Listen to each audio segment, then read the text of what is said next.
تو اب ہم واقعاً محروم ہیں بہرحال ان اقوال سے. نہج البلاغہ ہمارے گھروں میں مانی تو جاتی ہے، پڑھی نہیں جاتی ہے. تو اگر ہم کوشش کریں اس کے اقوالوں کو جو پیچھے سے شروع کریں، چھوٹے چھوٹے سے، تو آپ کو یقیناً ایسا لگے گا کہ جہاں تک ہمارا بہت اتنا مطالعہ نہیں ہے، میرا کو زیادہ، لیکن جتنا تھوڑا بہت مطالعہ ہے، ایسا لگتا ہے کہ امام اس زمانے میں مجھ سے کلام کر رہے ہیں. یعنی اپنے زمانے، ہر زمانے کے اندر امام ایسا لگتا ہے کہ اس زمانے کی بات کر رہے ہیں.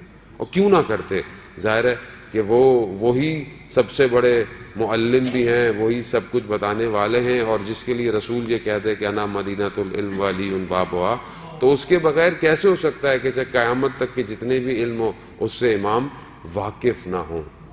امام جانتے تھے انسان بڑی بڑی گاڑیاں بنا لے گا، بڑی بڑی بلڈنگ بنا لے گا، مگر انسان نہیں بن پائے گا. اسی لیے امام نے جو نسخہ دیا وہ انسانیت کا نسخہ ہے.